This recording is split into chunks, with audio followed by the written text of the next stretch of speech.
Sylvie Vartan, silhouette élégante et regard encore ardent à 81 ans, n'avait plus rien à prouver. Pourtant, ce jour-là, face aux caméras, elle a choisi de parler, ou plutôt de se taire avec éloquence. Ce n'était plus la chanteuse légendaire que la France applaudissait, mais une femme qui, après des décennies de silence, se levait pour défendre ce qu'elle estimait être la vérité. « Je ne peux pas imaginer que Johnny ait pu renier son propre sang, dit-elle avec gravité, comme si ces mots contenaient l'écho de 15 années d'amour et d'amertume mêlées. Son visage ne tremble pas, mais sa voix, elle, trahit un poids immense, celui d'une injustice ressentie, d'un souvenir déformé par le temps et les récits. C'est pas la première fois que Sylvie parle de Johnny, mais cette fois, elle le fait sans filtre, sans diplomatie. Elle sait que chaque mot sera scruté, interprété, jugé, et pourtant, elle avance. Le mot « Joker », prononcé plus tard sur un plateau télé, n'est pas un simple refus de répondre. C'est une déclaration de guerre silencieuse. Un rejet poli, mais implacable. En refusant de prononcer le nom de Laetitia, Sylvie efface symboliquement celle qui, selon elle, a volé l'âme du taulier. Ce silence, bien plus que n'importe quel discours, devient le cri d'une femme blessée, mais droite, refusant de se rabaisser à la polémique. Ce geste, loin d'être impulsif, s'inscrit dans une longue histoire de non-dits. Depuis la mort de Johnny, Sylvie se sent exclue d'une mémoire qu'elle a pourtant contribué à bâtir. Elle voit défiler les hommages, les expositions, les statues clinquantes, et dans tout cela, elle ne retrouve pas l'homme qu'elle a connu. Celui qu'elle aimait ne cherchait pas le spectaculaire, il fuyait les honneurs vides. Pour elle, le Johnny qu'on célèbre aujourd'hui n'est qu'une caricature dorée de l'artiste, vrai, celui des nuits de doute et des concerts brûlants, celui qui riait, fragile, loin des caméras. Ainsi, quand elle parle, ou plutôt quand elle choisit de ne pas parler, Sylvie ne cherche pas le scandale. Elle cherche la justice. Et cette justice, à ses yeux, commence par la vérité. Rappeler à tous que Johnny n'a pas appartenu à une seule femme, mais à plusieurs vies, plusieurs amours, plusieurs générations. Ce silence, c'est son ultime chanson d'amour, un adieu amer mais digne, murmuré dans la tempête médiatique. Le 5 décembre 2017, la France entière s'est figée. Johnny Hallyday, la voix de plusieurs générations, s'éteignait à Marne-la-Coquette. Derrière les portes closes de sa demeure, Laetitia était là, entourée de leurs filles Jade et Joy. Mais ailleurs, loin de ce cercle intime, deux noms vibraient dans le silence, David et Laura. Lorsque, quelques semaines plus tard, la presse révèle le contenu du testament, c'est un choc national. Johnny, ce père que l'on disait généreux, avait écarté ses deux aînés de son héritage. Tout, absolument tout, revenait à Laetitia. Pour Sylvie Vartan, la nouvelle tombe comme une trahison personnelle.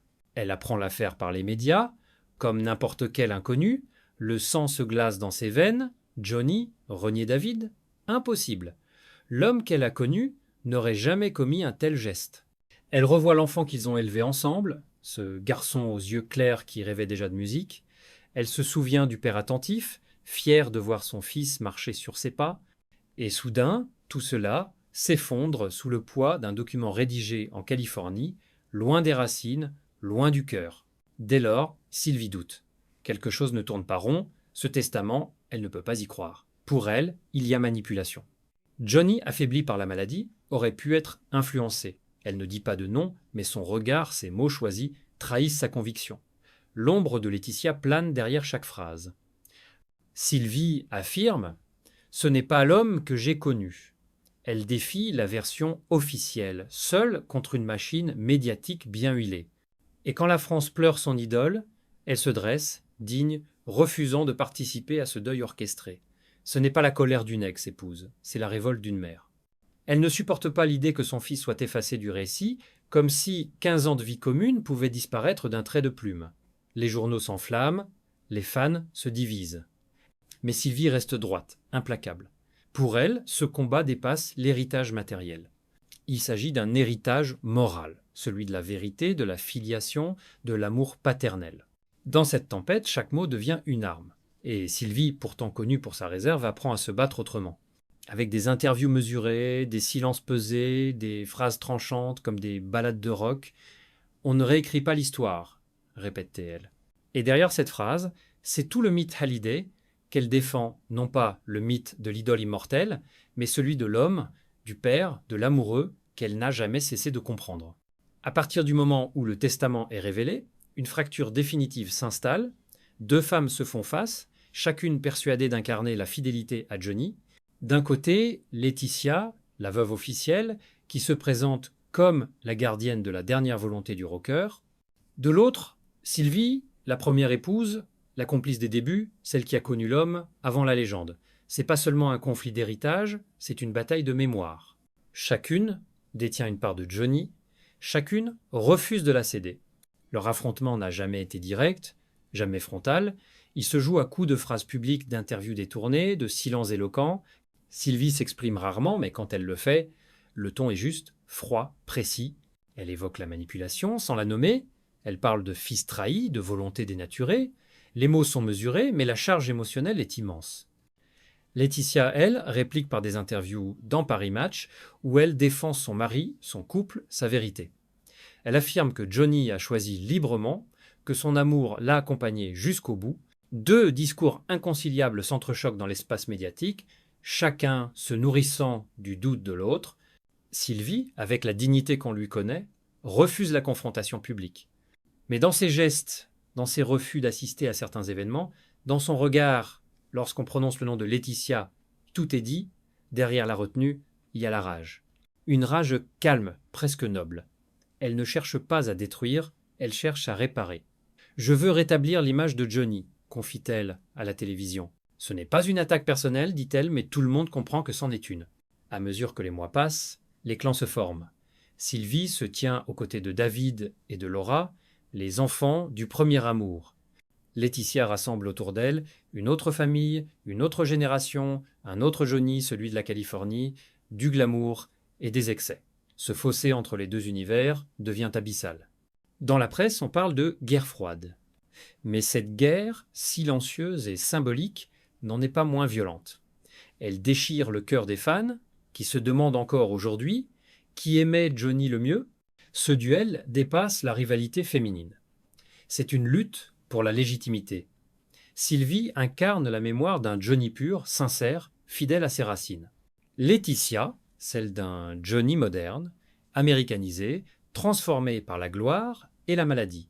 Entre ces deux images, il n'y a pas de réconciliation possible. Et au centre, l'ombre du chanteur plane, muette, impuissante. En septembre 2020 et 1, Paris se prépare à célébrer son héros. L'esplanade de Bercy est rebaptisée Esplanade Johnny Hallyday. Une statue monumentale surgit, une Harley-Davidson dressée sur un manche de guitare, autour des milliers de fans, des caméras, des paillettes. Au centre de cette mise en scène, Laetitia, elle supervise tout, orchestre chaque détail, incarne la veuve officielle, la gardienne du mythe. Mais dans cette fête grandiose, une absence crève les yeux, celle de David Hallyday. Et derrière cette absence, celle, plus discrète mais plus lourde encore, de Sylvie Vartan. Interrogée par Télémagazine, Sylvie ne dissimule pas son malaise. « Je ne vois pas à quoi ça rime, la moto, les lumières, Johnny aimait la route, oui, mais pas la grandiloquence. » Une phrase courte, presque sèche, mais qui claque comme une gifle. Pour elle, cette statue n'est pas un hommage, c'est une trahison. Johnny, celui qu'elle a connu, détestait les effigies. Il se moquait des monuments, des symboles figés, il préférait la vie, le mouvement, le public. Cette œuvre, dit-elle, ne lui ressemble pas. Laetitia, blessée par cette critique, réplique par la presse. Elle explique que la sculpture symbolise la passion de Johnny, la liberté, la route, la musique. Mais pour Sylvie, tout cela sonne faux. C'est pas Johnny, c'est une image de Johnny. Une nuance capitale, car elle touche à l'essence même de leur conflit. Là où Laetitia érige des statues, Sylvie garde le souvenir vivant. Là où la veuve montre un mythe, l'ex-épouse parle d'un homme. Depuis cette cérémonie, Sylvie refuse systématiquement toute participation aux hommages organisés par Laetitia. Les expositions, les concerts, les albums posthumes, elle boycotte tout, non par vengeance mais par fidélité. Elle estime que ces projets trahissent l'esprit de Johnny, qu'ils le réduisent à un produit marketing. Johnny n'aurait jamais voulu qu'on le célèbre comme une marque, confie-t-elle à demi-mot. En refusant, Sylvie choisit la mémoire intime plutôt que la mémoire publique. Elle préfère se souvenir du Johnny des coulisses, celui des cigarettes mal éteintes, des rires sincères, des chansons imparfaites. À travers ce refus, elle affirme une dernière fois sa vérité. Johnny n'appartient ni au statut ni aux héritages, mais à ceux qui l'ont aimé sans condition. Et dans cette fidélité presque obstinée, il y a toute la noblesse de Sylvie. Elle n'élève pas la voix, elle ne se justifie pas. Son désaccord devient un acte artistique, un choix moral. Elle ne veut pas que la mémoire de Johnny soit brillante, elle veut qu'elle soit vraie. Un soir de janvier, sur le plateau de Quelle époque animé par Léa Salamé, Sylvie Vartan est invitée à revisiter les figures marquantes de sa vie. Les photos défilent, Johnny, Tony Scotti, Barbara, Laura. Chaque image ravive un souvenir, un sourire, une émotion. Et puis, soudain, l'écran affiche un visage que tout le monde attendait, celui de Laetitia Hallyday. Le plateau se fige, l'air devient dense. Sylvie garde le silence, son regard se durcit, puis elle prononce un seul mot, Joker, MD. Ce mot, sec, tranchant, devient instantanément viral. En un souffle, il résume des années de tension, d'amertume, de blessures jamais refermées. C'est pas une esquive, c'est un verdict. Joker signifie « je ne veux pas en parler » car elle ne le mérite pas, c'est la négation absolue. Sylvie efface Laetitia du récit, la renvoie dans le néant symbolique. Léa Salamé, professionnelle, n'insiste pas. Le moment est passé, mais le silence qu'il laisse derrière, lui, résonne plus fort que n'importe quelle confession. Sur les réseaux sociaux, le pays se divise. Certains saluent la classe de Sylvie. Elle ne s'abaisse pas à la polémique, elle garde son élégance. D'autres la trouvent dure, orgueilleuse, enfermée dans le passé. Mais pour ceux qui connaissent l'histoire du clan Hallyday, ce Joker n'a rien de lâche. C'est un cri muet. Un refus de participer à ce qu'elle considère comme une mascarade. Ce silence stratégique devient un geste politique autant qu'émotionnel. Sylvie choisit de ne plus exister dans le même espace que Laetitia, ni dans la parole, ni dans la mémoire. Elle n'existe pas dans mon univers, confiera-t-elle plus tard, en privé. Et ce n'est pas de la haine, c'est une manière de se protéger, de préserver ce qu'il reste de son Johnny à elle. Depuis ce soir-là, le mot Joker est devenu un symbole. Dans la bouche de Sylvie, il ne signifie pas l'évitement, mais la maîtrise. Elle refuse la guerre verbale pour mieux garder la dignité, car elle sait que le silence blesse plus sûrement que la colère. Ce non-dit est son ultime arme. En refusant de prononcer le nom de Laetitia, elle prive sa rivale de pouvoir, d'attention, de légitimité. Et dans ce silence si bruyant, il y a la sagesse de l'âge, mais aussi la douleur d'une femme qui a trop vu, trop perdu. Sylvie ne veut plus se battre sur les plateaux télé. Elle veut simplement que l'on se souvienne de Johnny comme de l'homme qu'il était avant la discorde libre, sincère, incandescent. Son Joker n'est donc pas une fuite, mais un point final. En février 2025, quelques jours à peine après ses adieux à la scène, Sylvie Vartan monte une dernière fois sur une autre scène, celle des victoires de la musique. Le public se lève, ému, lorsque David Hallyday s'avance pour lui remettre un prix d'honneur pour l'ensemble de sa carrière. Ce moment, d'une tendresse rare, semble suspendre le temps. Mère et fils s'étreignent longuement. On sent, dans ce geste silencieux, tout ce qu'ils ont traversé ensemble. La douleur, le combat, la fidélité à une mémoire qu'ils refusent de laisser ternir. Et, une fois encore, un nom brille par son absence. Pas un mot, pas une allusion à Laetitia. C'est un silence, mais un silence chargé d'histoire. Pour Sylvie, la boucle est bouclée. Elle a tenu sa ligne jusqu'au bout, ne jamais trahir sa vérité. Depuis la mort de Johnny, elle a été le pilier moral de son fils David et de Laura. À leurs yeux, elle incarne la dignité, la droiture, la continuité du vrai héritage Hallyday. Et à 81 ans, elle ne cherche ni vengeance ni gloire, elle cherche la paix. On ne déshérite pas ses enfants, dit-elle souvent. Cette phrase est devenue son étendard, son testament moral à elle. Pour Laetitia, la guerre semble finie, mais la blessure reste ouverte. Les clans ne se parlent plus. Jade et Joy grandissent loin de David et de Laura. Deux familles, deux mondes, deux vérités irréconciliables. Au centre, le fantôme de Johnny, figure tutélaire devenue objet de discorde. Sylvie en parle avec une douceur triste. Il aurait détesté tout ça. Et dans cette phrase, il y a toute la tendresse d'une femme qui, malgré tout, continue d'aimer celui qu'elle a perdu. Le temps peut être, finira par apaiser les rancunes. Mais pour Sylvie, la mémoire n'est pas un territoire à partager. Elle appartient à ceux qui ont connu l'homme derrière la légende. Ces souvenirs ne se vendent pas, ne se réécrivent pas. Dans chaque concert d'adieu, dans chaque mot adressé au public, elle glisse un fragment de cet homme, sa voix, sa pudeur, son feu. Ainsi, lorsqu'elle quitte la scène pour la dernière fois, sous une pluie d'applaudissements, elle ne regarde pas en arrière. Elle sait que l'histoire continuera sans elle, peut être mal racontée, peut être embellie.